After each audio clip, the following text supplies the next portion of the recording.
Isang magandang at mapagpalang araw po sa inyong lahat, mga minamahal naming tagapakinig. Muli, narito na naman ang inyong lingkod, ang inyong kasama sa bawat paglalakbay ng puso't isipan. Sana po ay nasa mabuti kayong kalagayan, saan man kayo naroroon sa mundo. Sinasabi nila, ang pagiging magulang daw, ang pinakamatamis, ngunit pinakamahirap na tungkulin. Pero paano kung ang pagmamahal na ibinibigay mo sa paniwala mong tama ay hindi pala ang pagmamahal na kailangan ng iyong mga anak? Paano kung ang pagpapalaya sa kanila na madapa, magkamali, at matutong bumangon ang siyang pinakadakilang paraan pala para ipakita ang iyong pag-aalaga? Halina't sabay-sabay nating buksan ang kwento ni na Silas at Luningning, isang kwentong susubok sa lahat ng ating nalalaman tungkol sa pag-ibig at pagpapalaki ng pamilya. Ang unang pumasok sa isip ni Luningning Serrano nang tumapak siya sa malawak na pasilyo ng Hacienda de Luz ay kung paano posibleng ang isang lugar na ganito kaganda ay maging ganito kalamig. Ang sahig ay gawa sa mamahaling marmol na sumasalamin sa mga dambuhalang chandeliers sa itaas. Ang mga dingding ay napipintahan ng mga obra ng mga tanyag na pintor at ang bawat muebles ay tila sumisigaw ng karangyaan. Ngunit walang init, walang buhay. Tila isang museo kung saan bawal huminga ng malakas. Mahigpit ang hawak niya sa strap ng kanyang luma, ngunit malinis na bag. Ito lang ang tanging bagay na pamilyar sa kanya sa lugar na ito. Ang bawat sulok ng mansyon ay tila nagpapaalala sa kanya na siya ay isang dayo, isang taong hindi nabibilang dito. Miss Serrano, basag ng isang matandang kasambahay sa kanyang pag-iisip. Sumunod po kayo sa akin. Ipakikilala ko kayo sa mga bata. Tumangulang sining, isang pilit na ngiti ang isinukli. Dinala siya sa isang malawak na playroom. Kung ang labas ng mansyon ay parang museo, ang silid na ito ay parang isang mamahaling toy store. Kumpleto sa lahat ng klase ng laruan na maiisip mo, mula sa pinakamalaking dollhouse hanggang sa pinakabagong video game console. Ngunit sa gitna ng lahat ng yon, sa isang maliit na mesa, ay nakaupo ang dalawang bata, kambal, isang lalaki at isang babae. Sila si Sinag at Alon Lagdameo. Nakatitig lamang sila sa librong nasa kanilang harapan. Ang kanilang mga mata, bagamat magaganda, ay walang kislap. Ang kanilang mga mukha ay parang mga manikang porselana na takot mabasag, walang bahid ng anumang emosyon. Sa unang tingin pa lang, alam na ni Ning ang problema. Ang mga batang ito ay hindi masaya. Sila ay malungkot. Lumuhod si Ning para maging kapantay nila. "Hello, Sinag! Hello, Alon!" sabi niya sa pinakamalambing niyang boses. "Ako si Ning, ang bago ninyong yaya." Bahagyang nag-angat ng tingin ang dalawa. Walang salita. Isang tingin lang, pagkatapos ay ibinalik din nila ang kanilang atensyon sa libro. Naramdaman ni Ning ang isang kirot sa kanyang puso. Hindi ito ang unang beses na nakakilala siya ng mga batang ganito, mga batang nakakulong sa isang gintong hawla. Lumipas ang mga oras. Sinubukan ni Ning ang lahat. Nagbasa siya ng kwento. Nag-alok siyang maglaro. Ngunit ang kambal ay nanatiling tahimik at walang kibo. Hanggang sa nagsimulang pumatak ang ulan sa labas. Isang malakas na ulan ng Mayo. Nakita ni Ning ang bahagyang pagbabago sa mukha ng kambal. Nakatitig sila sa bintana, sa mga patak ng ulan na humahalik sa salamin. Sa unang pagkakataon, may nakita siyang kislap sa kanilang mga mata. Isang kislap ng pagkamausisa. At doon, nagdesisyon si Ning. Itatapon niya ang lahat ng rules ng mansyon para sa isang sandali. "Gusto niyo bang maligo sa ulan?" tanong niya. Nagkatinginan ng kambal, puno ng pagtataka at kaunting takot. "Bawal po." Halos pabulong na sabi ni Sinag. "Magagalit si Lola." Gumiti si Ning. "Hayaan niyo na muna si Lola. Minsan lang ito." Dinala niya ang dalawa sa malawak na hardin sa likod. At doon, sa ilalim ng malakas na buhos ng ulan, dahan-dahang nawala ang pag-aalinlangan sa mukha ng mga bata. Unay mga paalang nila ang nabasa sa damuhan. Pagkatapos, tumingala sila sa langit at hinayaang mabasa ang kanilang mga mukha. At sa wakas, isang tawa. Isang mahinang tawa mula kay Alon. Pagkatapos ay sinundan ni Sinag. Hindi nagtagal, ang dalawang batang parang manika kanina ay nagtatakbuhan, nagtatawanan, at nagtatampisaw na sa mga maliliit na sanaw na nabuo sa lupa. Natisod si Alon at natumba sa isang bahagi ng hardin na medyo maputik. Sa halip na umiyak, tumawa siya. Ginaya siya ni Sinag at di nagtagal, ang dalawa ay masaya nang naglalaro sa putik, gumagawa ng mga bola at kastilyo. Ang kanilang mga mamahaling damit ay nabahiran ng lupa. Nakatayo lang si Ning sa di kalayuan, basang-basa na rin, pero may ngiti sa kanyang mga labi. Ito na yon. Ito ang breakthrough. Ito ang tunog ng pagkabata. Ang tunog ng kalayaan.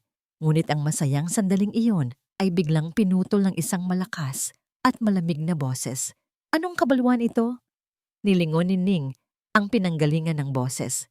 Nakatayo doon si Silas Lagdameo.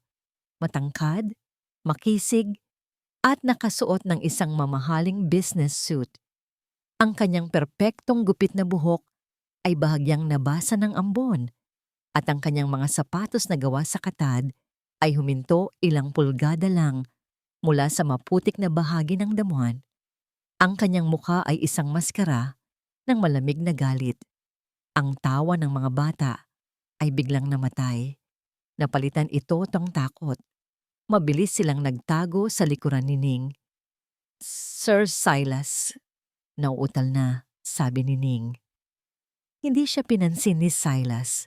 Ang mga mata nito ay nakapako sa maruruming damit at mukha ng kanyang mga anak. Ang kanyang panga ay nagtagis. Sino ang nagbigay sa iyo ng karapatan para gawing baboy ang mga anak ko? Pasensya na po, sir. Pero sinubukan ni Ning na magpaliwanag, ngunit pinutol siya nito. Hindi ako humihingi ng paliwanag, mariing sabi ni Silas. Ang bawat salita ay tila isang patalim. Hinihiling ko lang na sagutin mo ang tanong ko, pero mukhang hindi mo kaya. Pinasok kita sa bahay na ito para alagaan sila, hindi para turuan ng mga asal kalye. Sa isang bintana, sa ikalawang palapag, isang anino ang gumalaw. Nakatayo roon si Doña Consolacion Lagdameo, ang matriarka ng pamilya, tahimik na nanonood. Ang kanyang mukha ay walang emosyon, ngunit ang kanyang mga mata ay kasing talim ng tingin ng kanyang anak. Huminga ng malalim si Ning, pinipilit na maging kalmado. Sir, kailangan po nila ito. Kailangan nilang maranasang maging bata. Isang mapaklang tawa ang kumawala sa bibig ni Silas. Maging bata? Sa tingin mo, ang paglalaro sa putik ang magpapasaya sa kanila? Disiplina ang kailangan nila, Miss Serrano. Hindi ka pabayaan. Tumingin si Silas mula sa kanyang mga anak, na ngayon ay tahimik nang umiiyak sa likod ni Ning. Pabalik sa babaeng nakatayo sa harapan niya, siya man natana niya, basang-basa at may bahid ng putik sa pisngi, ngunit buo ang loob. Sa huling pagkakataon, nagsalita si Silas. Ang kanyang boses ay pinal, walang bahid ng anumang pag-aalinlangan. Tapos na ang trabaho mo dito, mag-empake ka na at umalis ka bukas na mga umaga. Ang katahimikan sa loob ng Hacienda de Luz ay nakakabingi. Para kay Silas Lagdameo, ang bawat segundo ng katahimikang yon ay parang isang dagok, isang paalala sa sigaw na pinakawalan niya sa hardin kanina. Nawala na ang maikling sandali ng tawanan ng kanyang mga anak. Ang naiwan na lang ay ang malamig at pamilyar na bigat sa hangin. Nakasandal siya sa kanyang mamahaling leather na upuan sa loob ng kanyang pribadong pag-aaral. Sa ibabaw ng kanyang mesa, sa isang silver na frame, ay ang nakangiting mukha ng kanyang yumaong asawa, si Amelia. Ang mga mata nito sa larawan ay tila nangungusap, puno ng buhay, isang bagay na matagal nang nawala Sa mansyon na ito, isang buntong hininga ang kumawala sa kanya. Tama ba ang ginawa niya? Sa isang bahagi ng kanyang isip, ang boses ng kanyang ina, si Doña Consolacion, ay malinaw na bumubulong. Disiplina, Silas. Iyan ang kailangan nila para hindi lumaking mahina. Iyon ang kaisipang ipinunla sa kanya mula pagkabata. Ang kaayusan ay kapangyarihan, ang emosyon ay kahinaan. Pero sa kaibuturan ng kanyang puso, may tumututol. Nakita niya ang kislap sa mga mata ni Sinag at Alon kanina habang naglalaro sila sa ulan. Isang kislap na hindi kayang bilhin ng lahat ng laruan sa playroom. At nakita rin niya kung paano naglaho ang kislap na yon at napalitan ng takot nang marinig ang kanyang boses. Ang imahe ng umiiyak niyang mga anak na nagtatago sa likod ni Luningning ay paulit-ulit na bumabalik sa kanyang isipan. Hindi sila sa kanya tumakbo. Sa babaeng yon, sila humanap ng kanlungan. Sa babaeng ngayon ay pinatalsik niya. Hindi niya matanggap ang nararamdamang kirot, isang pagkadismaya sa sarili. Muli, nabigo siya. Tulad ng pagkabigo niyang protektahan si Amelia mula sa kalungkutang dahan-dahang lumamon dito. Isang kalungkutang hindi pinansin ng kanyang ina at tinawag lamang na arte. Ngayon, nabibigo na naman siyang bigyan ng tunay na kaligayahan ng kanyang mga anak. Maya-maya, tumayo siya at lumabas ng silid. Nais niyang tiyakin na mahimbing na ang tulog ng kambal. Habang naglalakad siya sa malawak na pasilyo, natanaw niya si Luningning. Galing ito sa kusina. May dalang isang baso ng maligamgam na gatas. Malinis na ito at nakasuot ng simpleng pantulog. Nagkasalubong ang kanilang mga mata. Walang galit sa mga mata ni Ning. Tanging isang pagod na profesionalismo. Bahagya itong yumuko. "Sir," sabi nito sa mahinang boses, "para po ito kay Sinag." Humingi po siya ng gatas. Hindi nakapagsalita si Silas. Tumango lang siya at pinanood ang babae na pumasok sa silid ng mga bata. Narinig niya ang mahinang boses nito. "Okay lang yan. Matulog na tayo, ha?" Hindi man lang siya nito sinumbatan. Hindi nagmakaawa na manatili. Tinanggap lang nito ang kanyang desisyon at ginawa pa rin ang trabaho hanggang sa huling sandali. At dahil doon, mas lalo siyang nakaramdam ng hiya. Bumalik siya sa kanyang silid, ngunit hindi siya dinalaw ng antok. Ang bawat sulok ng kanyang kwarto ay sumisigaw sa pangalan ni Amelia. Sa mga pangakong binitiwan niya rito, naaalagaan niya ang kanilang mga anak. Hating gabi na, nang ang katahimikan ay biglang binasag ng isang nakakakilabot na sigaw. Mama, ayoko." "Huwag po," sigaw ni Alon. Mabilis na napabalikwas si Silas. Patakbo niyang tinungo ang silid ng kambal. Naabutan niya si Alon na nakaupo sa kama, umiiyak ng malakas, nanginginig sa takot. Si Sinag naman ay nagising at umiiyak na rin sa tabi nito. "Alon, anak, gising," sabi ni Silas. Tinatapik ang balikat ng bata. "Panaginip lang yan. It's just a dream." Ngunit lalo lang lumakas ang iyak ni Alon. "Ayoko po. Madilim. May halimaw." "Walang halimaw, Alon. Tumingin ka," sabi ni Silas. Sinusubukang maging mahinahon pero may bahid na ng pagkainis sa kanyang boses. "Tumahan ka na." Pero hindi tumahan ang bata. Ang pagpupumilit ni Silas ay lalo lang nagdulot ng takot dito. Doon niya naramdaman ang pader sa pagitan nila. Isang pader na hindi niya alam kung paano gigibain. Siya ang ama, pero hindi niya kayang patahanin ang sarili niyang anak. Sa gitna ng kanyang pagkabigo, isang anino ang pumasok sa silid. Si Luningning. Hindi ito nagsalita. Lumapit lang ito sa kama, umupo sa tabi ni Alon at niyakap ito ng mahigpit. "Shh! Nandito lang si Ate Ning. Ligtas ka!" bulong nito. Parang mahika. Ang malakas na pag-iyak ni Alon ay unti-unting naging hikbi. Isinubsob nito ang mukha sa balikat ni Ning. Nakatayo lang si Silas sa may pintuan, isang estranghero sa sarili niyang pamilya. Pinanood niya kung paano hinahaplos ni Ning ang likod ng kanyang anak, kung paano nito binubulungan ng mga salitang hindi niya kayang isipin. Alam mo ba, Alon, nagsimulang magkwento si Ning sa isang boses na parang musika. May isang munting bituin na takot din sa dilim. Akala niya, kapag madilim, mag-isa lang siya. Pero isang gabi, sinabi sa kanya ng buwan, "Munting bituin, hindi mo kailangang matakot. Dahil sa gitna ng dilim, doon pinakamalakas ang iyong kislap. Ikaw ang nagbibigay liwanag sa iba." Nakikinig lang si Silas, nakatayo sa dilim ng pasilyo. Naramdaman niya ang pagguhupa ng tensyon sa silid. Ang paghinga ni Alon ay naging kalmado na. Maging si Sinag ay tumigil na sa pag-iyak at nakikinig na rin sa kwento. Sa sandaling iyon, naunawaan ni Silas ang lahat.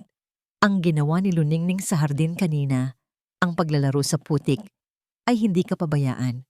Iyon ay ang pagtuturo sa mga anak niya na huwag matakot madapa, huwag matakot madumihan. Iyon ay ang pagpapakita sa kanila na sa bawat pagbagsak, may pagkakataong bumangon at maging mas matatag. Hindi disiplina ng bakal ang kailangan ng kanyang mga anak. Ang kailangan nila ay ang init ng pag-unawa, ang liwanag na kayang itaboy, ang anumang dilim. Isang liwanag na daladala ng babaeng ito. Kinabukasan, maagang nagising si Silas. Hinintay niya. Nakita niya si Luningning na bumababa sa engrandeng hagdanan. Bitbit ang kanyang luma, ngunit malinis na bag. May dignidad sa kanyang bawat hakbang. Walang bakas ng pagmamakaawa. Handa na itong umalis. Nang makarating ito sa ibaba, hinarang niya ang daan nito. Nagtama muli ang kanilang mga mata. Huminga siya ng malalim. Isinantabi ang kanyang orgulyo. "Manatili ka," sabi niya. Ang mga salita ay tila kasing bigat ng ginto. Pero may isang kondisyon. Tsabo. Ang kondisyon ni Silas Lagdameo ay simple lang. Isang pag-uusap. Isang pag-uusap kasama ang kanyang ina. Kaya naman narito ngayon si Luningning, nakaupo sa isang dulo ng mahabang mesa na gawa sa kahoy ng nara sa formal na silid kainan. Sa kabilang dulo, tila isang reyna sa kanyang trono, ay si Doña Consolacion Lagdameo. Sa gitna, sa upuang para sa pinuno ng pamilya, ay si Silas. At kitang-kita sa kanyang muka ang pagiging hindi komportable. Ang hangin ay mas malamig pa kaysa sa aircon na bumubuga sa silid. "So," nagsimula si Doña Consolacion, ang kanyang boses ay kalmado ngunit may talim. "My son has decided to overrule my judgment. He believes you should stay, Miss Serrano." Hindi ito tanong, isa itong pahayag. Isang pahayag na nagsasabing, "Pinagbigyan lang kita, anak, pero ako pa rin ang masusunod dito." "Nagpapasalamat po ako sa pagkakataon, ma'am sir." Mahinang sagot ni Ning, ang kanyang mga kamay ay magkadaop sa ibabaw ng kanyang kandungan. "Good," sabi ng Donya. Isang manipis na ngangiti ang sumilay sa kanyang mga labi. Isang ngingiting hindi umabot sa kanyang mga mata. "Then let us set some ground rules. Ang mansyon na ito ay may sinusunod na kaayusan at inaasahan kong yon ay iyong igagalang." Inilatag ng Donya ang kanyang mga patakaran na parang isang general na nagbibigay ng utos sa kanyang mga sundalo. Una, mayroong istriktong schedule na dapat sundin mula umaga hanggang gabi. Oras ng pagkain, oras ng pag-aaral, oras ng pagtulog. Walang puwang para sa mga biglaang laro. Ikalawa, ang paglalaro ay dapat laging nasa loob ng playroom. Ang hardin ay para lamang sa mga formal na okasyon at ang paglalaro sa putik, ulan o anumang maruming aktibidad ay mahigpit na ipinagbabawal. Ikatlo, ang kanyang tungkulin ay tiyakin na ang mga bata ay nakakapag-aral ng kanilang mga leksyon sa piano, French at etiquette. Siya ay isang supervisor, hindi isang kalaro. Habang nagsasalita ang matanda, Nararamdaman ni Ning ang unti-unting paghigpit ng isang kadenang hindi nakikita sa kanyang leeg. Ang lahat ng patakarang ito ay direktang salungat sa kanyang mga prinsipyo. Ang mga ito ang mismong dahilan kung bakit malungkot ang mga bata. Tumingin siya kay Silas, humihingi ng suporta, ngunit ang lalaki ay nakatingin lang sa mesa. Tila iniiwasan ang tingin ng sinuman. Muli, naramdaman ni Ning ang pag-iisa. Pero kasabay noon, isang apoy ng determinasyon ang nagsimulang mag-alab sa kanyang puso. Hindi siya narito para sumunod lang sa mga utos na walang puso. Narito siya para sa mga bata. Naiintindihan ko po ang lahat ng iyon, Doña Consolacion. Magalang na sabi ni Ning. At sisikapin ko pong sundin ang schedule. Ngunit nais ko lang pong linawin na ang parte ng aking trabaho ay ang siguruhin ang kanilang kabuuang pag-unlad. Kasama na po doon ang kanilang emosyonal at sosyal na pangangailangan. Minsan po, ang pinakamagandang aral ay hindi natututunan sa loob ng libro, kundi sa labas, sa pamamagitan ng karanasan. Isang nakakabinging katahimikan ang sumunod. Itinaas ni Doña Consolacion ang isang kilay, isang banayad na pagbabanta. Ngunit hindi nagpatinag si Ning. Tinitigan niya ang matanda nang may paggalang, ngunit walang takot. Gawin mo ang trabaho mo, Miss Serrano, malamig na sabi ng Donya, at gagawin ko rin ang sa akin. Ang ibig sabihin noon ay malinaw. Bantay sarado ka sa akin. Ang digmaan ay opisyal nang nagsimula. Sa mga sumunod na araw, ang Hacienda de Luz ay naging isang battlefield. Hindi ito digmaan ng sigawan, kundi digmaan ng mga pahiwatig, ng mga tahimik na pagmamasid, at ng mga maliliit na gawa ng rebellion. Isang hapon, nakita ni Ning si Sinag na nakatitig sa kanyang sapatos. Ang sintas nito ay nakalas. Hihintayin lang sana ng bata ang pagdating ng isang kasambahay para itali iyon, tulad ng dati. Halika, Sinag! Sabi ni Ning. Umupo siya sa sahig sa tabi ng bata. Tuturuan kitang itali yan. Pero hindi po ako marunong, sabi ng bata. Lahat tayo nagsisimula sa hindi marunong. Nakangiting sagot ni Ning. Ang importante, susubukan natin. May isang oras silang matiyagang nagsanay. Paulit-ulit. Nang sa wakas ay nagawa ni Sinag na itali ang kanyang sintas ng mag-isa, kahit patabingi, ang nangiti sa mukha ng bata ay napakatamis, isang nangiti ng tunay na tagumpay. Look, Ate Ning, I did it. Masayang sabi nito, ang galing-galing mo. Puri ni Ning. Ngunit ang kanilang munting selebrasyon ay tinapos ng isang boses mula sa kanilang likuran. Mayroon tayong mga katulong para gawin yan, Miss Serrano. Sabi ni Doña Consolacion na nakatayo sa may pintuan. Ang oras niya ay mas mahalaga kung ilalaan niya sa kanyang mga aralin sa French. Ang pagkatuto pong maging independent ay isang aral din na napakahalaga, Ma'am. Kalmadong sagot ni Ning. Tinalikuran lang siya ng matanda. Ngunit alam ni Ning na isa na namang puntos ang naidagdag laban sa kanya sa isipan ng Donya. Ang tensyon ay umabot sa kasukdulan isang gabi. Sa hapagkainan, naroon silang apat, si Silas, ang Donya, at ang kambal. Si Ning ay nakaupo ng medyo malayo, tulad ng inaasahan sa isang empleyado. Ang hapunan ay tahimik at formal, masyadong formal.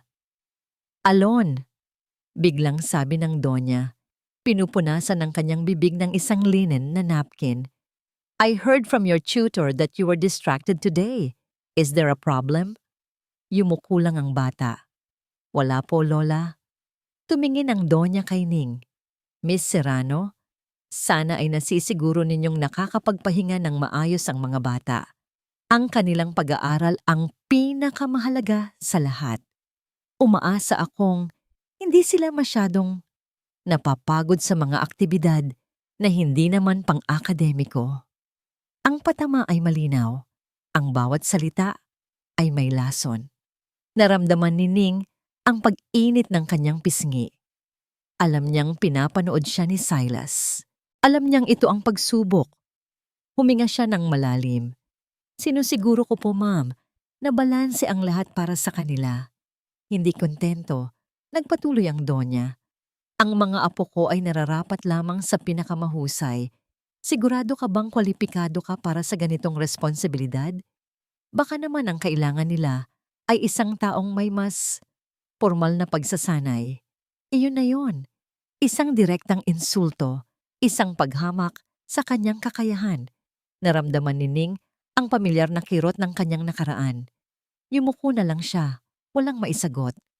Anumang sabihin niya ay gagamitin laban sa kanya. At sa sandaling iyon ng kanyang katahimikan, isang boses ang bumasag sa tensyon. Ina. Lahat ay napatingin kay Silas. Ito ang unang pagkakataon na nagsalita siya mula nang magsimula ang hapunan. Nakatingin siya ng diretso sa kanyang ina. Ang kanyang mga mata ay seryoso. Hayaan ninyo siyang gawin ang trabaho niya. Ang katahimikan na sumunod ay mas matindi pa. Ang mga kubyertos ay tumigil sa paggalaw. Maging yang mga kasambahay na nakatayo sa gilid ay tila napako sa kanilang kinatatayuan. Ang mukha ni Doña Consolacion ay nanigas. Isang malamig na galit ang gumuhit sa kanyang mga mata. Sa unang pagkakataon, sa harap ng isang tagalabas, sinuway siya ng kanyang anak. Tumingin si Silas kay Ning, isang tingin na puno ng kahulugang hindi pa kayang unawain ng dalaga. Pagkatapos ay tumingin ito sa kanyang mga anak. Kumain na kayo, sabi niya sa mas malumanay na boses. Ang hapunan ay natapos nang walang nagsasalita. Ngunit alam ng lahat ng naroon na may isang bagay na nagbago. Isang linya ang iginuhit sa buhangin.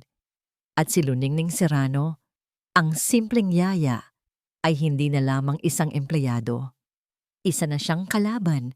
Nang gabing iyon, sa kanyang marangyang silid, kinuha ni Doña Consolacion ang kanyang telepono. May idinial siyang numero. Hello! Sabi niya sa malamig at kontroladong boses sa kanyang personal na assistant. May ipapagawa ako sa'yo. May sandaling katahimikan. Alamin mo ang lahat tungkol sa babaeng yan. Kay Luningning Serrano. Gusto kong malaman kahit ang mga sikretong pinakabaon na niya. Mula nang mangyari ang tensyon sa hapagkainan, isang kakaibang katahimikan ang namagitan sa pamilya. Hindi na umimik si Doña Consolacion tungkol sa mga pamamaraan ni Ning. Ngunit ang matatalim na tingin nito ay laging nakabantay, naghihintay ng isang pagkakamali. Si Silas naman, sa unang pagkakataon, ay nagsimulang magmasid. Hindi bilang isang CEO na sumusuri sa isang empleyado, kundi bilang isang ama na sinusubukang unawain ang pagbabago sa kanyang tahanan. At ang mga pagbabago ay naroon, hindi maikakaila. Dati, ang maririnig lang sa mansyon ay ang tiktak ng lumang orasan at ang mga utos ng kanyang ina. Ngayon, may mga pagkakataong napapahinto si Silas sa paglalakad dahil sa isang tunog na matagal na niyang hindi naririnig. Ang malutong na halakhak ni Sinag o ang masiglang sigaw ni Alon habang nagkukwento ito ng kanyang araw. Isang umaga, pumasok si Sinag sa kanyang pag-aaral, hindi para magmano lang tulad ng dati, kundi para ipagmalaki ang isang drawing, isang pamilya, isang tatay, isang ate at 2 bata. Lahat ay nakangiti sa ilalim ng isang araw na kulay dilaw. Papa, look! That's you and that's Ate Ning, sabi nito. Nagniningning ang mga mata. Naramdaman ni Silas ang isang bagay na mainit na gumapang sa kanyang dibdib. Napansin din niyang nabawasan na ang mga gabi kung kailan nagigising si Alon mula sa isang masamang panaginip. Ang dating takot sa mga mata ng bata ay unti-unting napapalitan ng tiwala. Lahat ng ito ay dahil sa babaeng yon, dahil kay Luningning. Isang hapon, habang abala siya sa pagbabasa ng mga report sa kanyang opisina, natanaw niya sila sa hardin mula sa kanyang bintana. Nakaupo si Ning sa damuhan, kapantay ng mga bata. May hawak silang mga dahon at bulaklak at tinuturuan sila ni Ning kung paano gumawa ng korona. Ang buhok ni Ning ay bahagyang magulo dahil sa hangin at ang kanyang mukha na kadalasan ay seryoso sa loob ng bahay ay malambot at puno ng ngiti. Hindi niya namalayang napangiti na rin pala siya. Nakita niya kung paano hinahabol ni Alon ang isang paru-paro at kung paano maingat na inilalagay ni Sinag ang isang bulaklak ng gumamela sa buhok ni Ning. Sa sandaling iyon, hindi sila mukhang yaya at mga alaga. Mukha silang isang tunay na pamilya na naglalaro sa ilalim ng araw. Naramdaman ni Silas ang isang kirot ng panghihinayang, sana ay kasama siya roon. Sana ay kaya rin niyang maging ganoon, malaya at masaya. Gabi na. Ang buong mansyon ay tahimik na. Natutulog na ang lahat maliban sa kanya. Hindi siya makatulog, masyadong maraming iniisip. Bumaba siya para kumuha ng isang basong tubig. Habang papalapit siya sa grand staircase, isang tunog ang pumukaw sa kanyang pansin. Isang himig. Nanggagaling ito sa music room. Isang malungkot, ngunit napakagandang melodiya mula sa piano. Dahan-dahan siyang naglakad palapit, tila hinihila ng bawat nota. Sumilip siya sa bahagyang nakaawang na pinto. Doon, sa ilalim ng sinag ng buwan na tumatagos sa malaking bintana, nakaupo si Luningning sa harap ng grand piano ni Amelia. Ang kanyang mga daliri ay malumanay na dumadampi sa mga tipa, at ang kanyang mga mata ay nakapikit, tila dinadama ang bawat tunog. Ang musika ay puno ng pangungulila, ng isang pighating hindi masabi sa salita. Ngunit meron ding pag-asa. Hindi napigilan ni Silas ang sarili. Pumasok siya sa silid. Sa pagtunog ng kanyang sapatos sa sahig na kahoy, biglang napatigil si Ning sa pagtugtog. Gulat siyang napalingon. Ang kanyang mga kamay ay mabilis na bumaba mula sa mga tipa. Sir Silas, pasensya na po. Hindi ko po sinasadyang, huwag kang humingi ng tawad. Putol ni Silas. Ang kanyang boses ay mas mahina kaysa sa kanyang inaasahan. Ang ganda. Lumapit siya at sumandal sa gilid ng piano. Hindi ko alam na tumutugtog ka. Yumuko si Ning, tila nahihiya. Noong bata pa po ako, ang musika po ang paraan ko para makatakas. Makatakas? Tanong ni Silas. Tumingin si Ning sa mga tipa. Makatakas sa mga bagay na hindi ko makontrol. Kapag tumutugtog po ako, pakiramdam ko, nasa sarili ko akong mundo. May isang bagay sa kanyang mga salita na tumagos sa puso ni Silas. Makatakas. Ganoon din ang nararamdaman niya sa mansyon na ito. Matagal nang walang tumutugtog sa piano na yan. Pag-amin ni Silas, ang kanyang tingin ay napunta sa kawalan. Mula nang mawala si Amelia. Sa unang pagkakataon, binuksan niya ang isang pinto sa kanyang nakaraan sa harap ng ibang tao. Naramdaman niya ang biglang pagbabago sa hangin. Isang pag-unawa, isang koneksyon. Ang bahay na ito, nagpatuloy siya. Masyado nang matagal na tahimik, masyadong malamig. Nakita niya ang simpatya sa mga mata ni Ning. Hindi ito awa. Ito ay pag-unawa ng isang taong nakaranas na rin ng kalungkutan. Nagkaroon ng ilang sandali ng katahimikan sa pagitan nila. Ang tanging maririnig ay ang kanilang mga paghinga. Sa hindi maipaliwanag na dahilan, naramdaman ni Silas ang isang pagnanasang hawakan ang kamay nito na nakapatong sa ibabaw ng piano. Isang pagnanasang sabihin na naiintindihan niya na hindi na ito kailangang mag-isa sa kanyang mundo. Dahan-dahan niyang iniangat ang kanyang kamay. Nakita iyon ni Ning.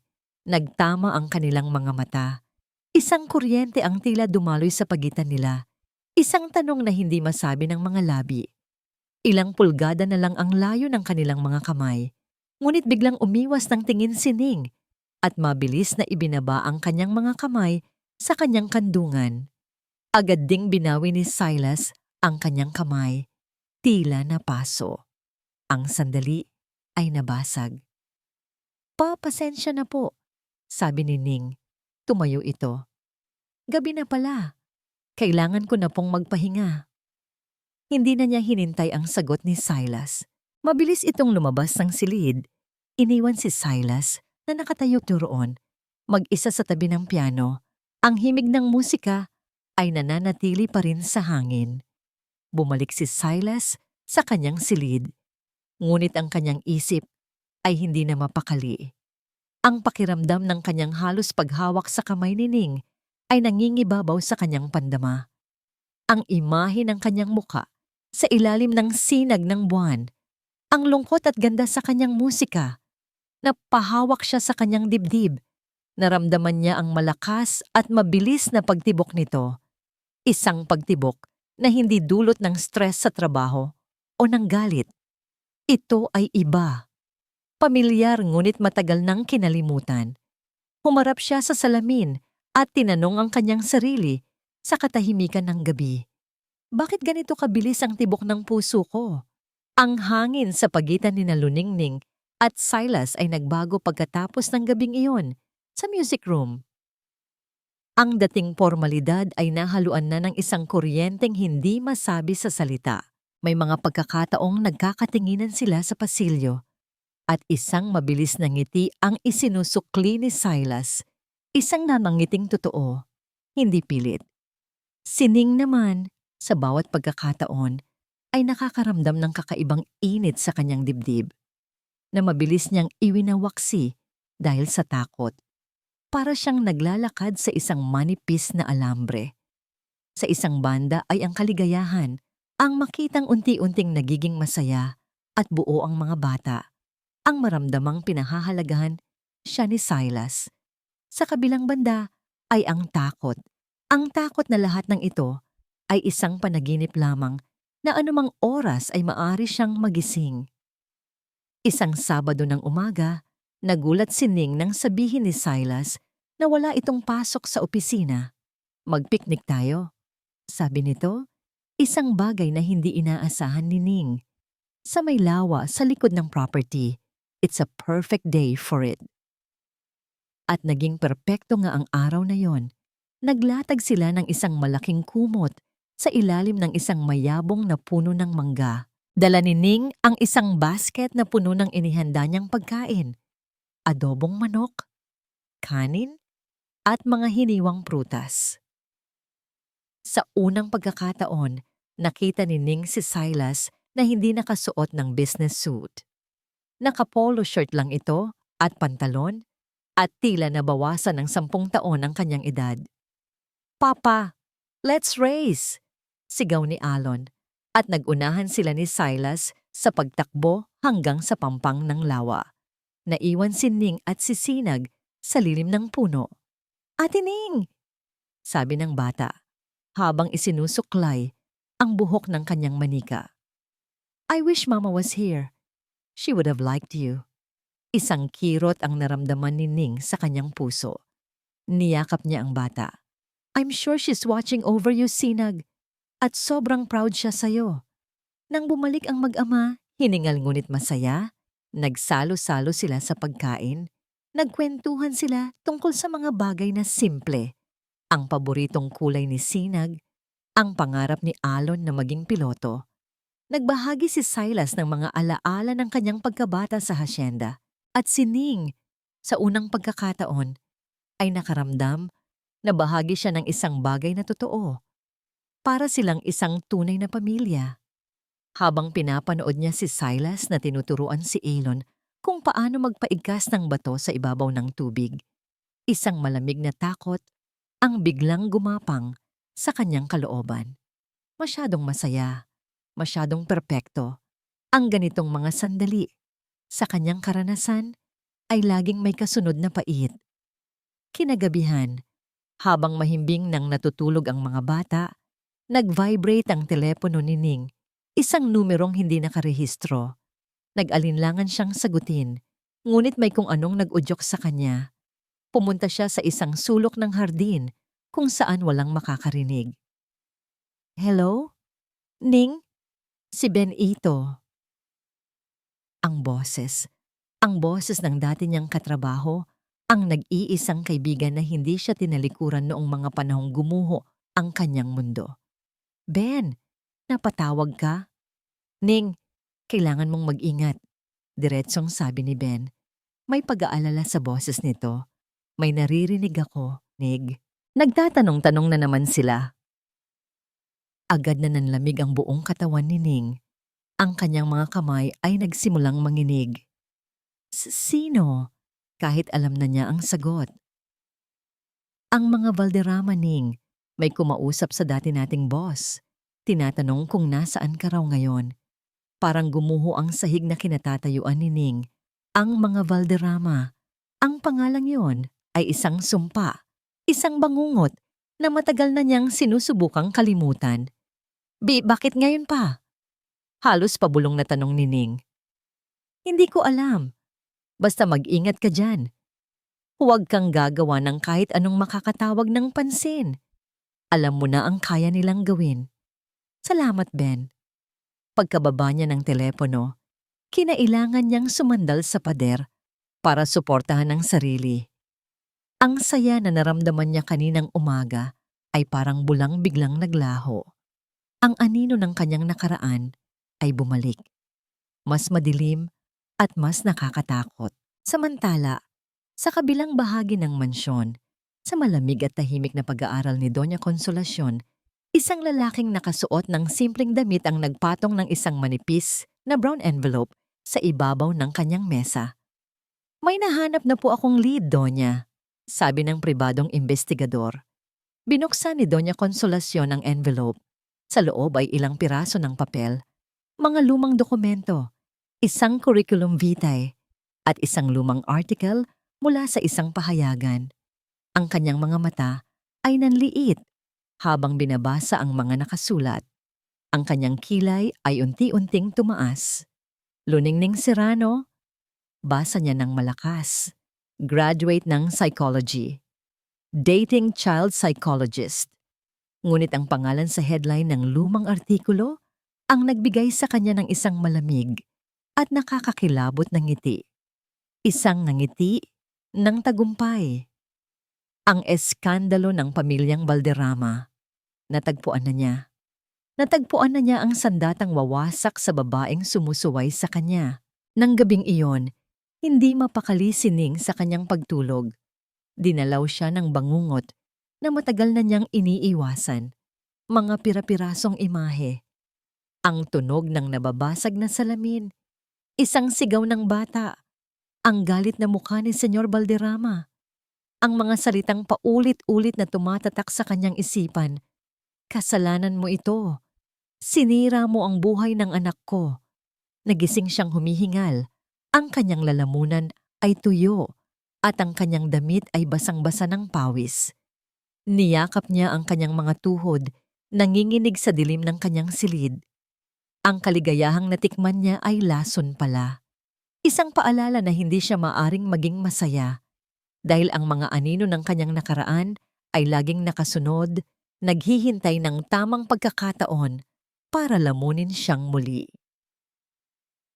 Para kay Doña Consolacion Lagdameo, ang tagumpay ay may isang partikular na amoy, ang amoy ng lumang papel at ng natuyong tinta sa isang pribadong investigasyon. Hawak niya ang brown envelope na tila isang tropeyo. Sa loob nito ay hindi lamang impormasyon, naroon ang kanyang sandata. Luningning Serrano, isang dating child psychologist na nasangkot sa isang iskandalo. At hindi lang basta iskandalo. Isang iskandalong kinasangkutan ng mortal na kaaway ng kanilang pamilya sa mundo ng negosyo. Ang mga Valderrama. Isang malamig na ngiti ang sumilay sa kanyang mga labi. Perpekto. Ito ay mas maganda pa kaysa sa kanyang inaasahan. Ang babae ay hindi lamang isang simpleng yaya na may madilim na nakaraan. Sa mata ng Donya, siya ay isang posibleng espiya, isang kabayong Trojan na ipinasok sa kanyang tahanan. Maaring ito ay isang matagal ng planong paghihiganti ng mga Valderrama. O kung hindi man, Madali niyang mapapalabas na ganoon ang istorya.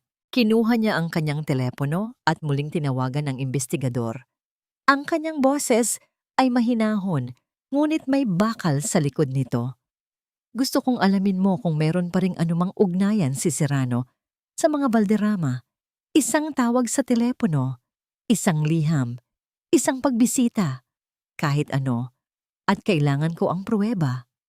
Pagkababa niya ng telepono, naramdaman niya ang pamilyar na kaba ng isang mangangaso na malapit ng Manila.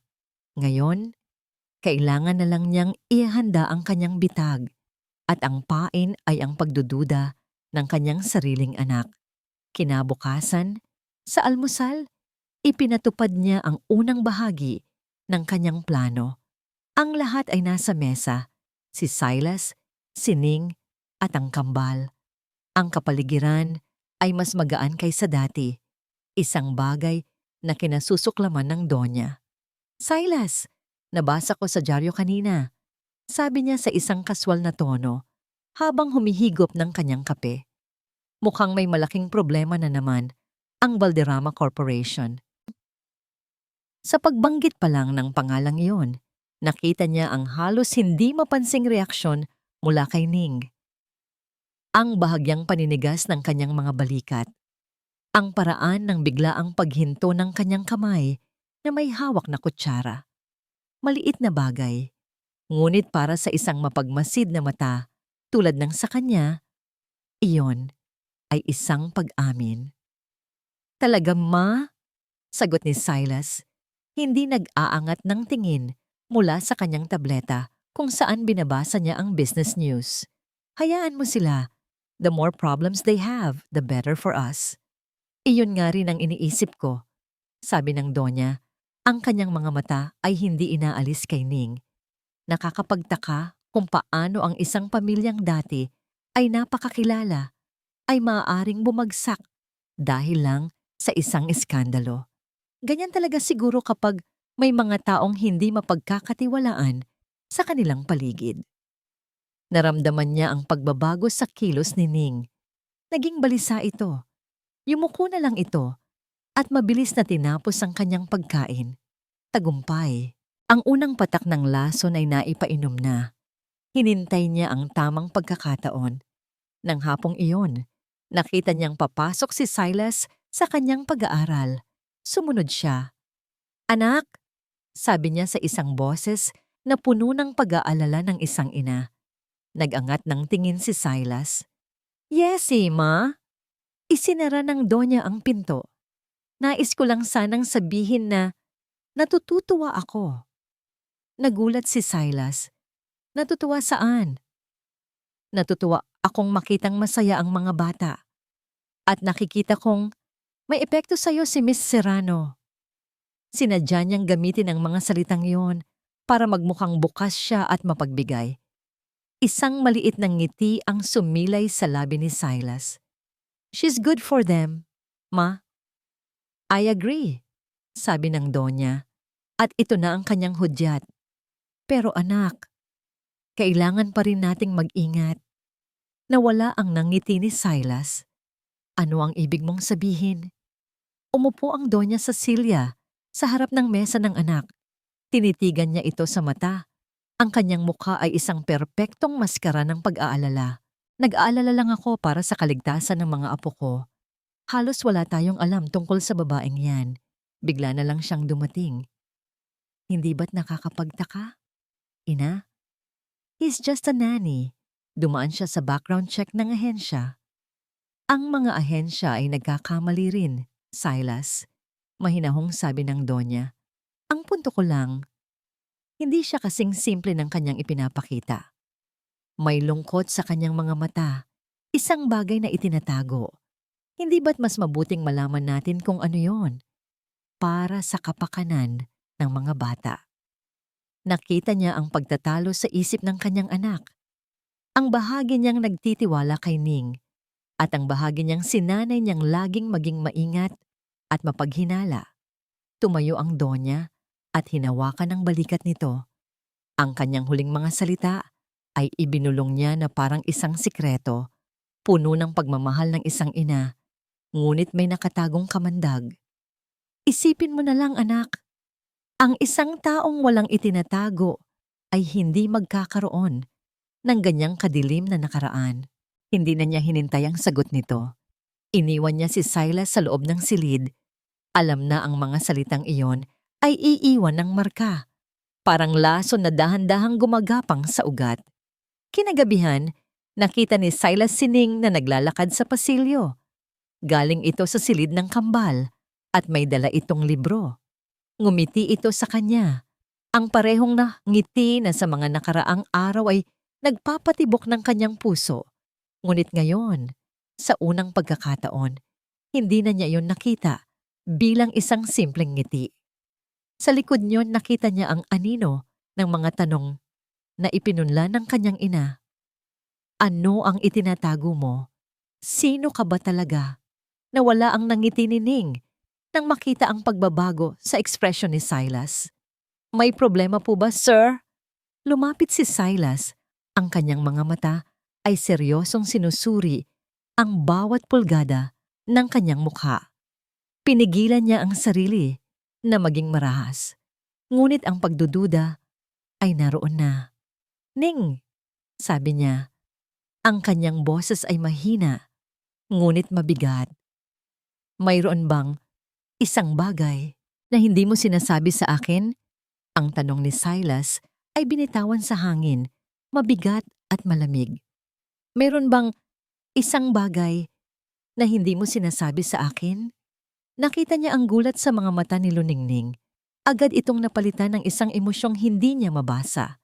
Takot ba? O pagkakasala? Bigla itong umiwas ng tingin. Isang kilos na para kay Silas ay isang malaking pulang bandila. Wala po, sir. Sagot nito. Ngunit ang panginginig sa boses nito ay isang pagsisinungaling. Pagod lang po siguro ako. Hindi niya ito pinilit. Hinayaan niya lang itong maglakad palayo. Ngunit ang imahe ng pag-iwas nito ng tingin ay tumatak sa kanyang isipan. Tama si Ina. Bulong ng isang bahagi ng kanyang utak. May itinatago siya. Ang lason na ipinunla ng kanyang ina ay nagsimula ng kumalat sa kanyang sistema. Ang init at paghanga na naramdaman niya para kay Ning ay dahan-dahang nilalamon ng isang malamig at madilim na pagdududa. Kinabukasan, naging iba ang kilos ni Silas. Naging isang anino siya sa sarili niyang pamamahay, laging nagmamasid. Ang dating mga tingin ng paghanga kay Ning ay napalitan ng mga mapanuring titig. Binabantayan niya ang bawat galaw nito. Isang hapon, habang nagtatrabaho siya sa kanyang pag-aaral, nakita niyang naglalakad si Ning sa hardin habang may kausap sa telepono. Ang boses nito ay halos pabulong at ang kanyang likod ay nakaharap sa bintana. Nakita niya ang tensyon sa mga balikat nito, ang paraan ng paglakad nito ng pabalik-balik na puno ng pagkabalisa. Hindi na niya napigilan ang sarili. Nilabas niya ito. Sino ang kausap mo? Tanong niya. Mas malupit ang tono kaysa sa kanyang sinadya. Nagulat si Ning at mabilis na ibinaba ang telepono. Sir, isang kaibigan lang po. Kumakamusta? Isang kaibigan na kailangan mong kausapin ng patago. Akusa niya. Ang kanyang mga salita ay tila mga batong ibinabato. Hindi po sa ganoon. Pribado lang po ang pinag-uusapan namin. Pagtatanggol ni Ning sa sarili, baka sa mukha nito ang sakit na dulot ng kanyang akusasyon. Sa bahay ko, Ning, walang pribado pagdating sa kapakanan ng mga anak ko. Mariing sabi ni Silas, kung meron kang problema, sabihin mo sa akin. Maliban na lang kung ang problema mo ay may kinalaman sa amin. Nakita niya ang pagtatalo sa mga mata ni Ning, ang pagnanasang magpaliwanag, ngunit kasabay noon ay ang pag-aalinlangan. Personal na problema po ito, sir. Mula pa sa nakaraan ko. Wala pong kinalaman sa inyo o sa mga bata. Ang sagot na yon, na dapat sana'y nagpakalma sa kanya, ay lalo lang nagpaalab sa kanyang hinala. Nakaraan. Ang salitang iyon na mismong ginamit ng kanyang ina. Tinalikuran niya ito, Hindi na hinintay pa ang anumang paliwanag na alam niyang hindi rin niya paniniwalaan. Ang pader sa pagitan nila ay tumaas pa. Ang hapunan ng gabing iyon ay isang torture. Ang dating masayang kwentuhan ay napalitan ng isang nakakabinging katahimikan. Ang tanging maririnig ay ang tunog ng mga kubyertos na tumatama sa mga mamahaling plato. Naramdaman ito ng mga bata. Ate Ning, why are you sad? Inosenteng tanong ni Sinag na nakapansin sa hindi pagkibo ng kanilang yaya. Pilit nang ngumiti si Ning. Hindi baby, may iniisip lang si ate. Tumingin naman si Alon kay Silas. Papa, are you mad at Ate Ning? Ang tanong ng bata ay parang isang sampal kay Silas. Ang lahat ng mata ay napunta sa kanya. Nakita niya ang lungkot sa mukha ng kanyang mga anak at ang sakit sa mga mata ni Ning. Isang bahagi niya ang gustong sumigaw at sabihing, "Hindi, patawarin niyo ako." Ngunit ang lason ng pagdududa ay mas malakas. "Kumain na lang kayo." Malamig niyang sagot, hindi tinitingnan ng sinuman. Pagkatapos ng hapunan, mabilis na nagpaalam si Ning para dalhin ang mga bata sa kanilang silid. Hindi na niya ito nakita muli ng gabing iyon. Nagtungo si Silas sa kanyang pag-aaral, isang baso ng alak ang nasa kanyang kamay. Galit siya. Galit siya kay Ning dahil sa pagsira nito sa tiwalang sinimulan niyang ibigay. Galit siya sa kanyang ina sa paglalagay ng lason sa kanyang isipan. At higit sa lahat, galit siya sa kanyang sarili dahil hinayaan niyang mangyari ito. Habang papunta siya sa kanyang silid, napadaan siya sa tapat ng kwarto ni Ning. May narinig siyang isang mahinang tunog. Isang hikbi. Nakatayo siya roon, hindi gumagalaw, nakikinig sa tahimik na pag-iyak sa likod ng saradong pinto. Ang bawat hikbi ay parang isang karayom na tumutusok sa kanyang konsensya. Siya ang dahilan niyon. Ang init at liwanag na dinala ng babaeng ito sa kanyang tahanan ay siya mismo ang unti-unting pumapatay. Dahil sa galit at pagkalito, hindi na niya napigilan ang sarili. Kinatok niya ang pinto. Hindi masyadong malakas, ngunit may bigat. Bumukas ang pinto at tumambad sa kanya si Ning. Ang mga mata nito ay namumugto at ang kanyang mukha ay basang-basa ng luha. Ang dapat sana'y hihinging tawad ay hindi lumabas sa kanyang bibig. Ang lumabas ay ang lahat ng pinaghalong galit, pagdududa at sakit na kanyang nararamdaman. Ang kanyang boses ay halos pabulong, ngunit puno ng bigat at akusasyon. "Sino ka ba talaga?" tanong niya. Ang mga salita ay tila mga punyal. "Ano ba talaga ang ginagawa mo dito?" Ang mga salita ni Silas ay parang mga punyal na sumaksak ng diretso sa puso ni Luningning. "Sino ka ba talaga? Ano ba talaga ang ginagawa mo dito?"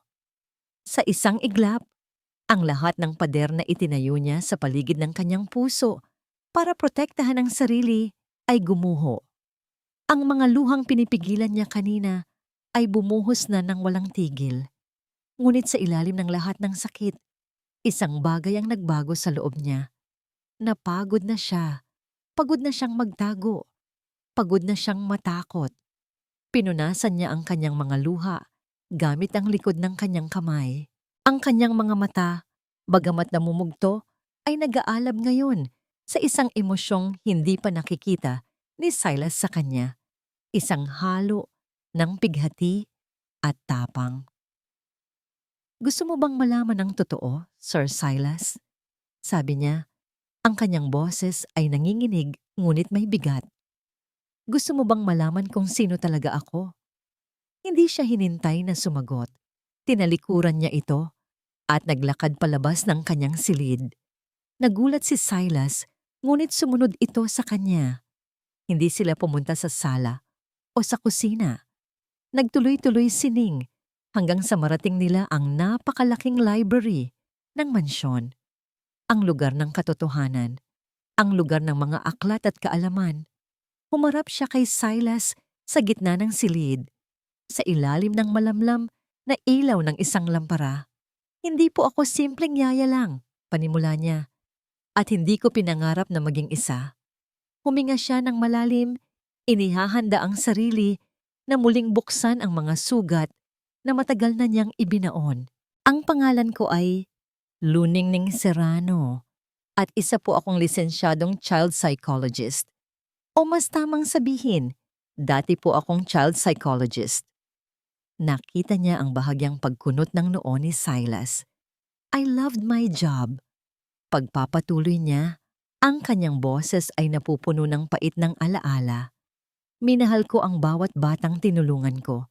Hanggang sa isang araw, isang pamilya ang lumapit sa akin. Isang napakayamang pamilya, napakapoderoso. Ang pangalan nila ay Valderrama. Sa pagbanggit ng pangalang iyon, nakita ni Ning ang biglaang pagbabago sa mukha ni Silas. Pagkagulat, pagkilala.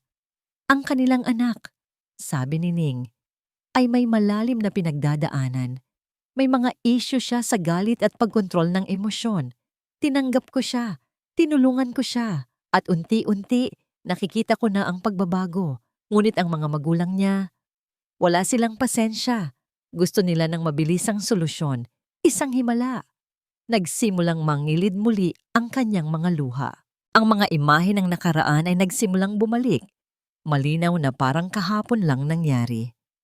Isang hapon, habang nasa session kami sa kanilang bahay, nagkaroon siya ng isang matinding tantrum.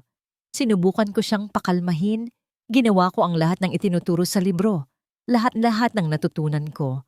Pero may nangyaring aksidente. Napahinto siya. Ang kanyang paghinga ay halos maputol.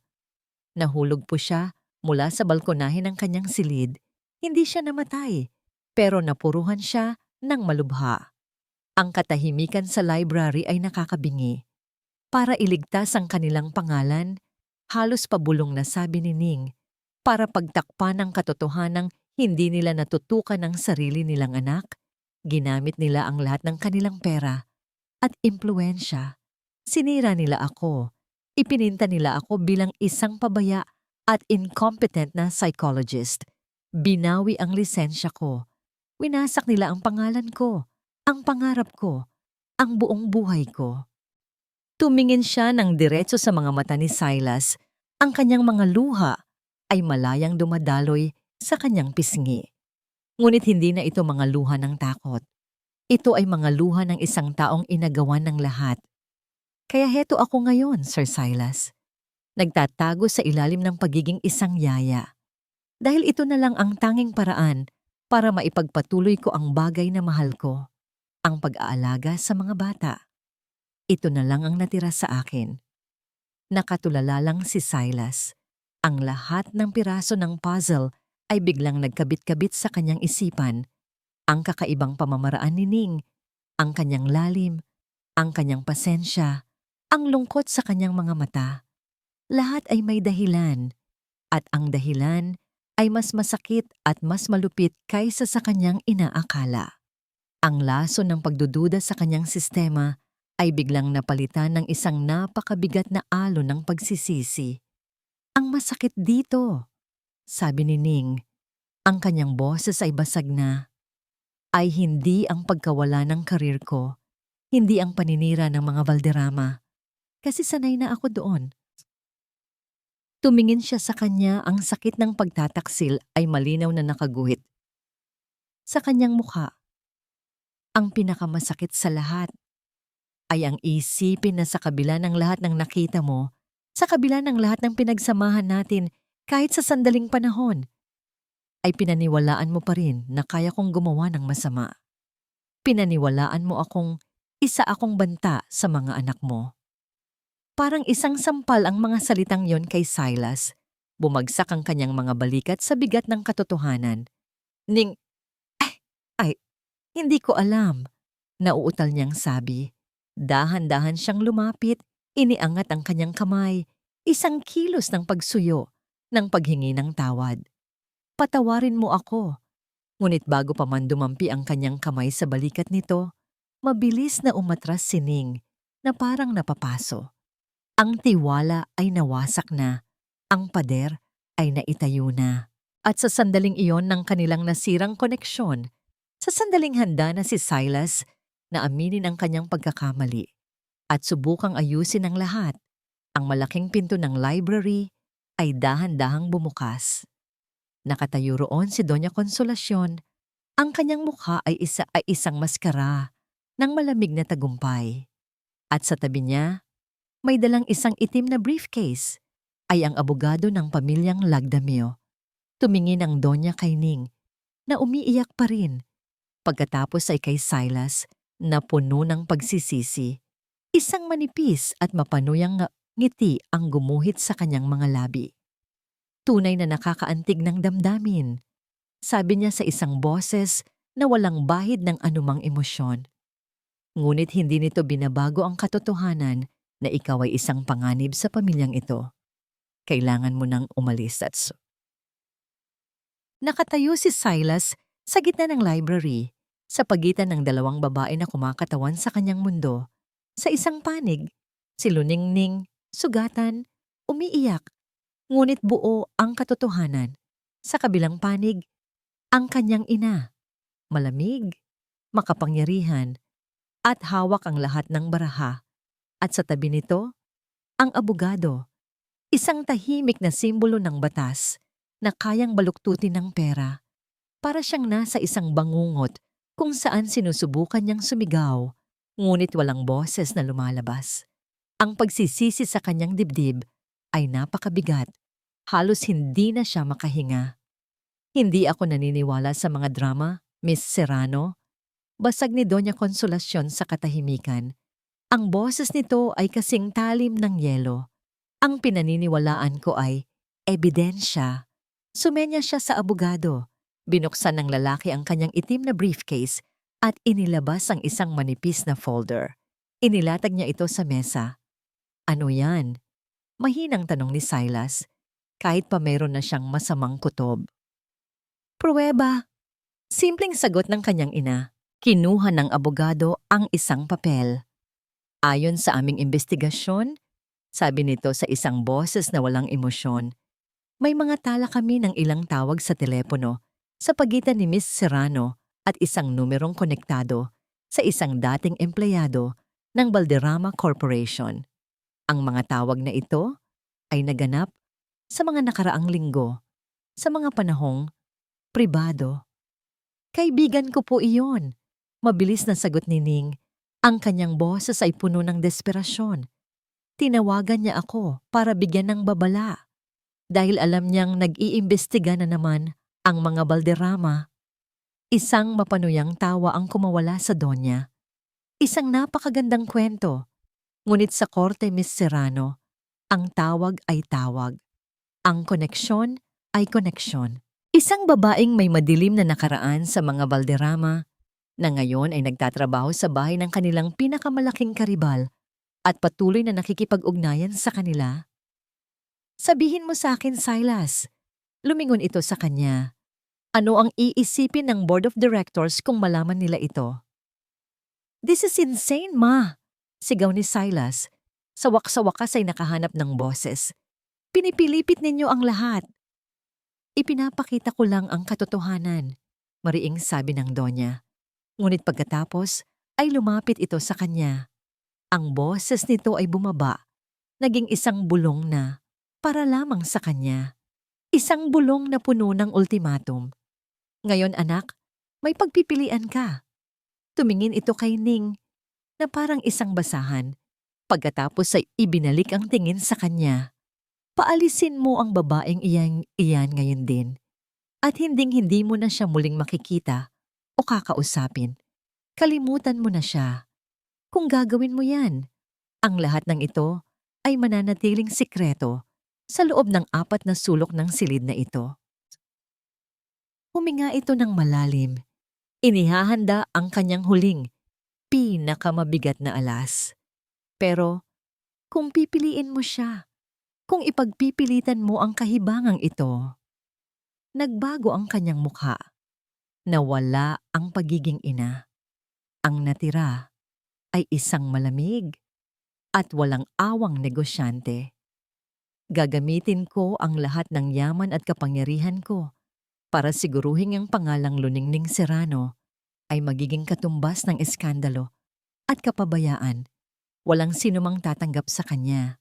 Kahit bilang isang simpleng katulong, sisirain ko siya. At ikaw, Silas, kung siya pa rin ang pipiliin mo, itakwil mo na rin ang pangalang Lagdameo. Ang bawat salita ay parang isang pako na ibinabaon sa dibdib ni Silas. Ang pagpipilian ay malinaw na parang kristal at masakit na parang bubog.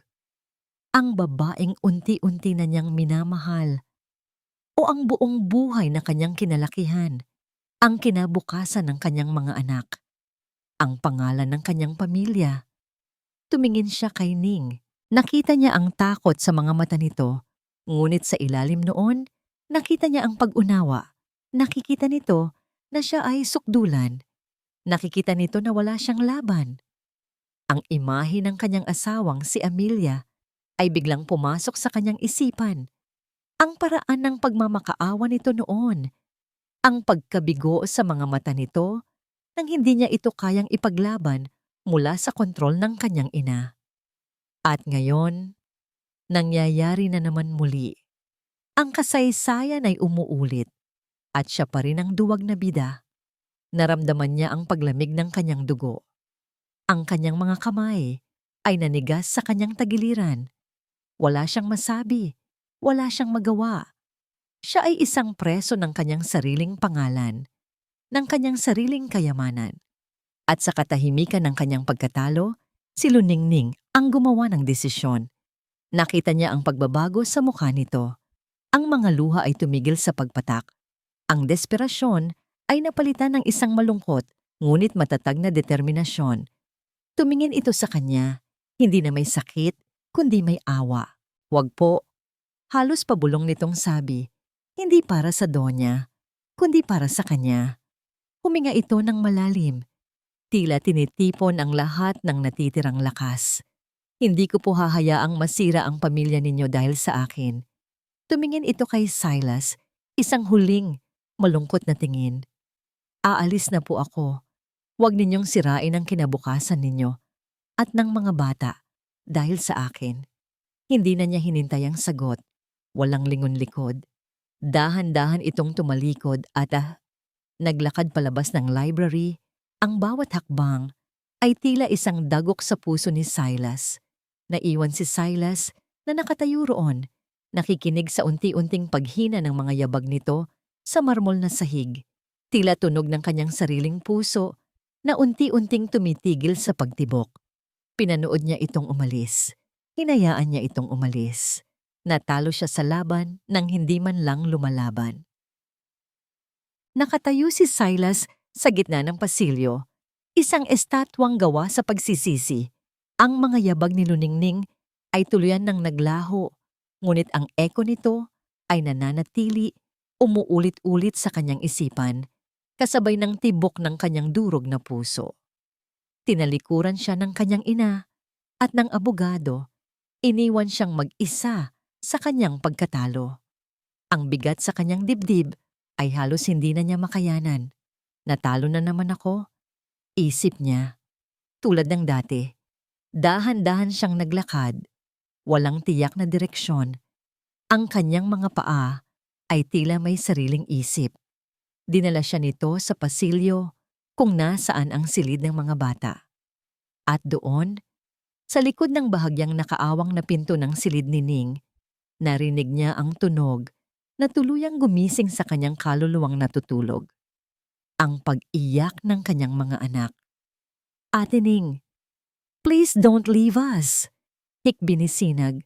Ang boses nito ay basag. Please. Did we do something bad? We promised to be good. Sabi naman ni Aylon, ang kanyang maliliit na kamay ay mahigpit na nakakapit sa damit ni Ning. Nakasalukuyan itong tinutupi at inilalagay sa luma nitong bag. Sumilip si Silas mula sa siwang ng pinto. Ang tanawin sa loob ay isang punyal na bumaon ng malalim sa kanyang puso. Nakaluhod si Ning sa sahig. Umiiyak din habang pilit na inaayos ang kanyang mga gamit. Ang kambal ay nakayakap sa kanya ng mahigpit, tila mga munting baging na kumakapit sa huling puno sa gitna ng isang bagyo. Shh! Mga anak, sabi ni Ning. Ang boses nito ay garalgal. Kailangan lang umuwi ni ate, pero babalik ako. Dadalawin ko kayo. Ngunit alam nilang lahat na iyon ay isang matamis na kasinungalingan. Ang imaheng iyon ng kanyang mga anak na nagmamakaawa, ng babaeng nagparanas sa kanila ng tunay na kaligayahan na ngayon ay paalis na dahil sa kanyang karuwagan ay ang huling patak na nagpaapaw sa baso. Biglang bumalik sa alaala ni Silas ang isang halos kaparehong eksena sa ibang silid. Ilang taon na ang nakalipas. Flashback. Ang silid ay amoy gamot at kalungkutan. Nakahiga sa kama si Amelia, ang kanyang asawa, maputla at payat. Ang dating kislap sa mga mata nito ay matagal nang wala. Hinawakan nito ang kanyang kamay. Ang hawak nito ay mahina, ngunit puno ng desperasyon. Silas, ilayo mo kami dito. Bulong nito. Ang mga luha ay tahimik na dumadaloy sa kanyang pisngi. Hindi ko na kaya. Ang mga pader, parang lumalapit sa akin. Ang boses ng mami mo, paulit-ulit kong naririnig. Magpagaling ka muna, mahal.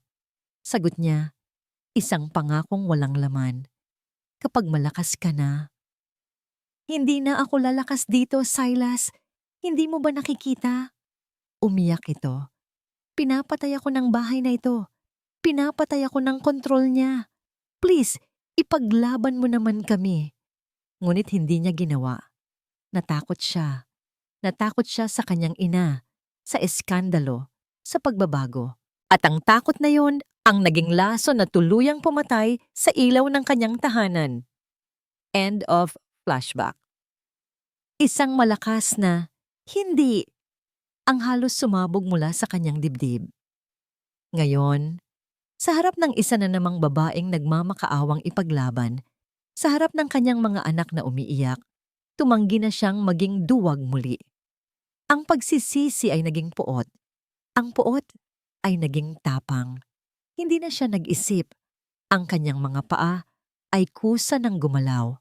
Mabilis, may bigat. Bawat hakbang ay isang desisyon. Nilagpasan niya ang silid ni Ning. Nagtuloy-tuloy siya sa pasilyo, patungo sa isang direksyon, ang pag-aaral ng kanyang ina. Ang sentro ng kapangyarihan nito. Binuksan niya ang pinto ng walang katok. Isang malakas na tulak na nagpagulat sa kanyang ina na kasalukuyang kausap ang abogado sa telepono. I have to go! Malamig na sabi ng donya sa telepono at ibinaba ito. Tumingin ito sa kanya. What is the meaning of this? Narinig niyo ba sila, Ina? Tanong ni Silas. Ang kanyang boses ay kalmado sa isang nakakatakot na paraan. Narinig niyo ba ang iyak ng sarili ninyong mga apo? Tumaas ang kilay ng donya. Hysteria. They will get over it. Ito ang tama para sa kanila. Tama? Sumabog si Silas. Ang sigaw niya ay umalingaw-ngaw sa buong silid. Puno ng galit na naipon sa loob ng maraming taon. Ganyan din ang sinabi niyo kay Amelia, di ba? Natigilan ang donya. Sa unang pagkakataon, nakita ni Silas ang gulat sa mga mata nito. Ganyan din ang sinabi niyo noong sinabi niyang nalulunod na siya sa kalungkutan. Arte lang yan. Ganyan din ang sinabi niyo noong nagmamakaawa siyang ilayo ko siya sa kontrol niyo. It's for her own good. Lumapit si Silas. Ang kanyang mga mata ay nag-aapoy. Pinakinggan ko kayo noon, Ina, at namatay siya. Namatay siyang malungkot at mag-isa dahil mas pinili kong maging isang mabuting anak kaysa maging isang mabuting asawa. Pero hindi na ngayon. Hinding-hindi na maulit yon. Napatayo ang donya. How dare you speak to me like that? I dare because they are my children. Sigaw ni Silas. Itinuturo ang direksyon ng silid ng kambal. At nakita nila ang kaligayahan sa piling ng babaeng itinaboy ninyo. Isang kaligayahang hindi kayang ibigay ng lahat ng pera at kapangyarihan ninyo. Isang kaligayahang winasak ninyo dahil sa inyong pagmamataas. Humakbang siya palapit. Ang kanyang anino ay bumalot sa kinatatayuan ng kanyang ina. Sa sandaling iyon, hindi na siya ang anak na takot. Siya na ang ama. Siya na ang pinuno ng pamilya. Ang kanyang boses ay bumaba, ngunit mas mabigat at mas pinal. Ito ang bahay ko, ina. Ito ang mga anak ko. Tumingin siya ng diretso sa mga mata nito. Bawat salita ay isang deklarasyon ng kanyang kalayaan. At si Luningning ay mananatili dito. Isang nakakabinging katahimikan ang namayani. Ang mukha ni Doña Consolacion ay isang maskara ng hindi makapaniwalang galit. Kung hindi niyo matatanggap yan, pagtatapos ni Silas, ang kanyang boses ay hindi nanginginig. Nandoon ang pinto. Ang katahimikan na bumalot sa Hacienda de Luz, pagkatapos ng sigaw ni Silas ay ibang-iba. Hindi ito ang malamig at mabigat na katahimikan ng dati. Ito ay isang katahimikang naghihintay, isang hiningang pinipigil. Nasa loob pa rin ng kanyang silid si Luningning, nakaluhod sa sahig, yakap-yakap ang kambal, na humihikbi pa rin. Narinig niya ang sigaw ni Silas. Narinig niya ang bawat salitang binitiwan nito na tila isang kulog na yumanig sa pundasyon ng mansyon. At pagkatapos, ang katahimikan. Ano ang ibig sabihin noon? Ano ang susunod na mangyayari? Ang kanyang bag ay halos puno na. Ang kanyang puso ay handa nang umalis. Maya-maya, may mga yabag siyang narinig na papalapit sa kanyang pinto. Mabagal. Mabigat. Hindi ito ang mga yabag ng isang taong galit. Ito ang mga yabag ng isang taong pagod. Dahan-dahang bumukas ang pinto. Pumasok si Silas.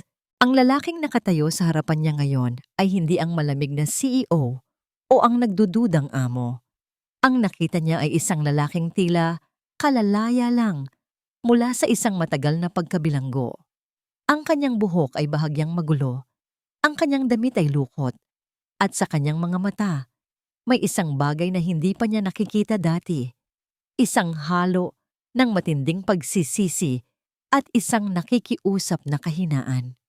Papa? Tanong ni Alon. Ang boses ay nanginginig. Lumuhod si Silas para maging kapantay nilang tatlo. Tumingin siya sa kanyang mga anak at pagkatapos ay sa kanya. Hindi na aalis si Ate Ning, sabi niya. Ang kanyang boses ay malumanay. Ngunit may katiyakan. Tumingin sa kanya ang kambal. Ang kanilang mga mata ay puno ng pag-asa. Tumingin din sila kay Ning, naghihintay ng kumpirmasyon. Ngunit si Ning ay hindi makapagsalita. Masyado siyang naguguluhan. Masyadong masakit. Sir! Iyon lang ang lumabas sa kanyang bibig. Umiling si Silas. Ning, patawarin mo ako. Ang mga salitang yon ay hindi sapat at alam niya iyon. Kaya't ipinagpatuloy niya, ang kanyang boses ay basag sa emosyon. Patawarin mo ako dahil naging duwag ako. Patawarin mo ako dahil hinayaan kong lamunin ng lason ng pagdududa ang isip ko. Nakita ko ang liwanag na dinala mo sa bahay na ito, sa buhay ng mga anak ko, sa buhay ko. Pero natakot ako. Natakot akong maniwala na posible pala ulit maging masaya. Tumingin siya sa malayo. Tila nakikita ang isang multo. Minsan na akong nabiguning. Nabigo kong ipaglaban ng asawa ko mula sa kalungkutang ito. At muntik ko nang hayaang mangyari ulit yon sa'yo. At hindi ko mapapatawad ang sarili ko kung nagkataon. Ang kanyang pag-amin ay isang sugat na binuksan sa harapan niya. Isang pag-amin ng kanyang pinakamalaking kabiguan. At sa sandaling iyon, naunawaan ni Ning. Ang laban ni Silas ay hindi lang para sa kanya. Ito ay laban para sa sarili nitong kaluluwa. Hindi ako humihingi ng tawad dahil lang sa nasaktan kita. Pagpapatuloy ni Silas, ang kanyang mga mata ay muling tumitig sa kanya. Puno ng isang bagong damdamin. Humihingi ako ng tawad dahil nasaktan ko ang babaeng nagbalik ng tibok sa puso kong matagal nang namanhid. Natigilan si Ning. Ang hangin sa pagitan nila ay napuno ng kanyang mga salita. Isang pag-amin ng pag-ibig. Hindi ko alam kung kailan o paano nagsimula, sabi ni Silas. Pero alam kong totoo. Ikaw ang himig sa katahimikan ng bahay na ito, Ning. Ikaw ang liwanag pagkatapos ng matagal na bagyo. Mahal kita.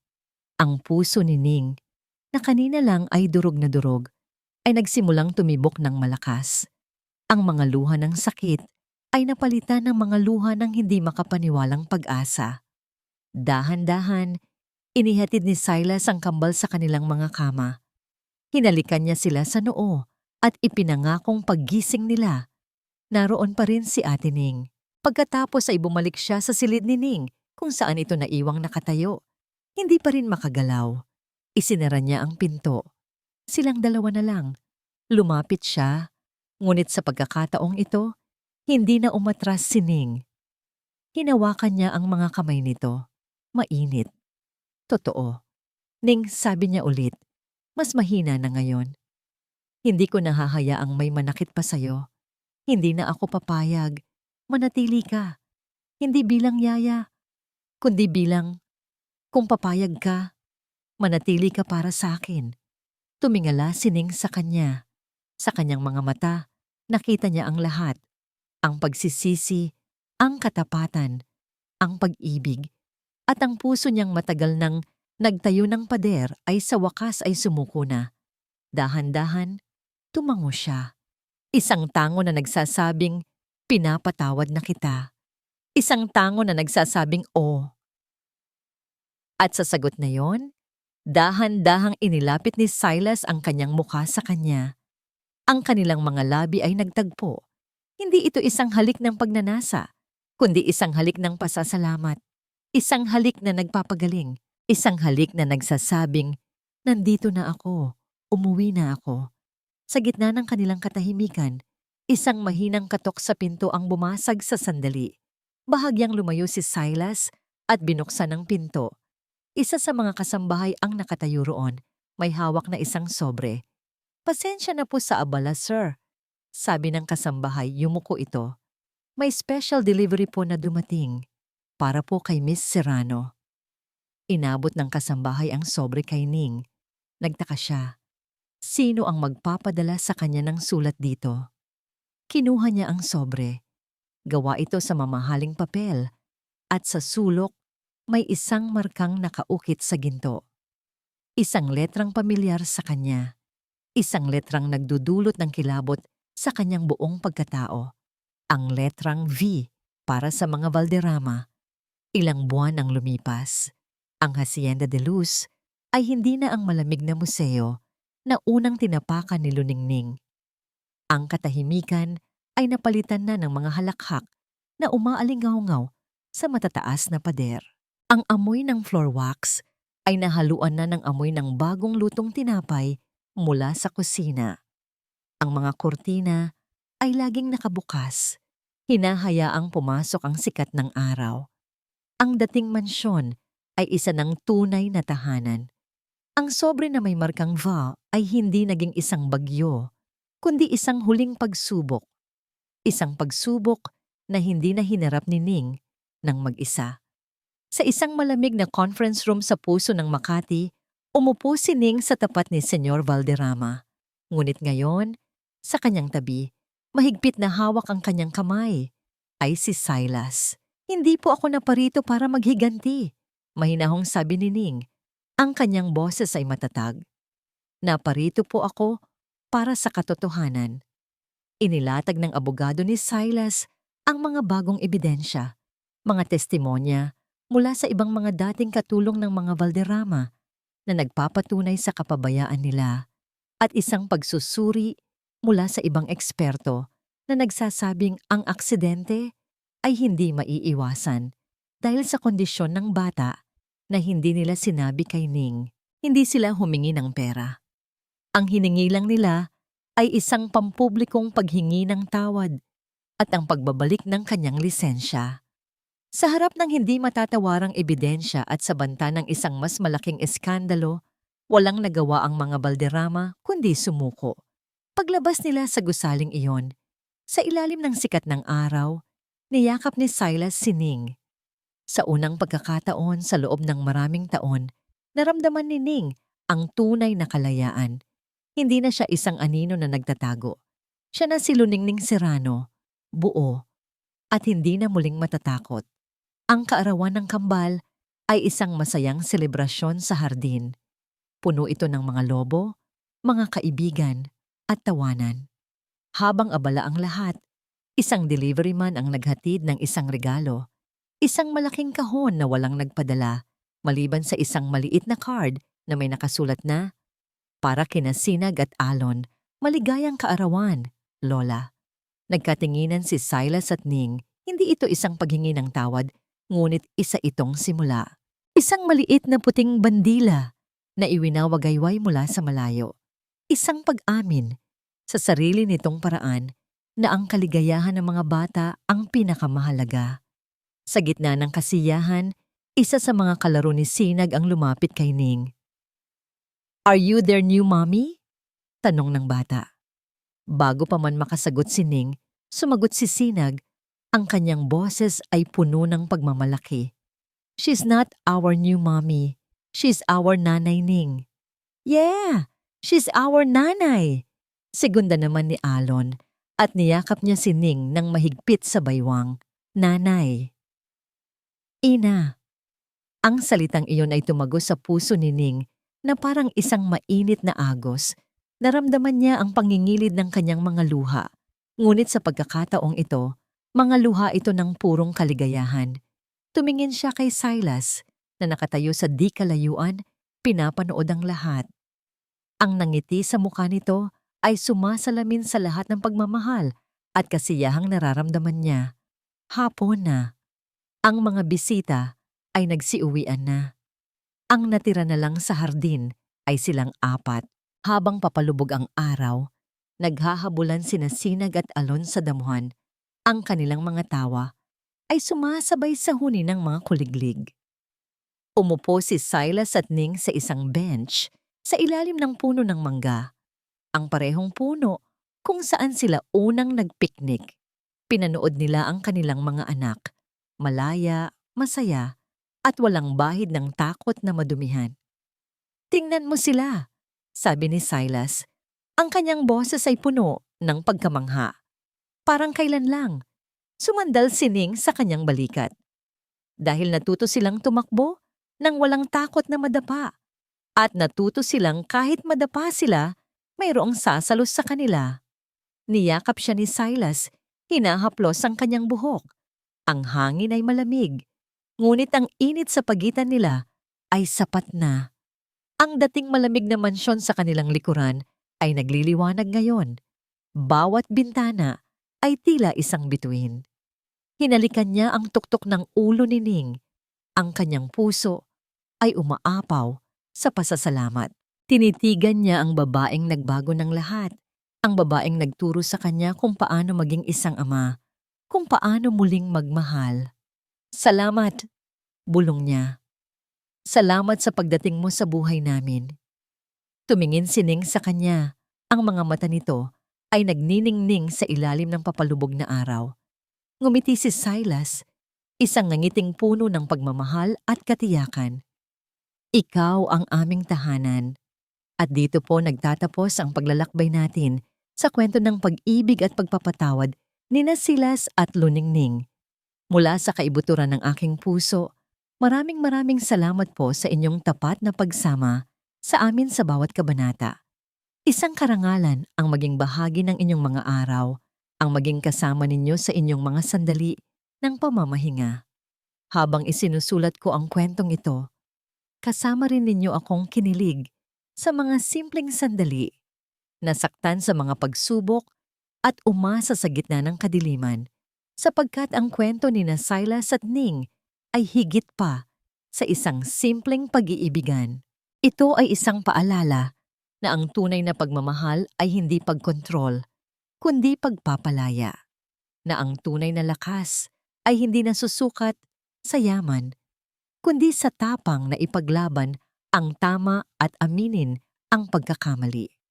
At higit sa lahat, Ito ay isang kwento ng pag-asa na kahit sa pinakamadilim na nakaraan, laging may liwanag na naghihintay, laging may pagkakataong magsimulang muli at bumuo ng isang tahanang puno ng pagmamahal.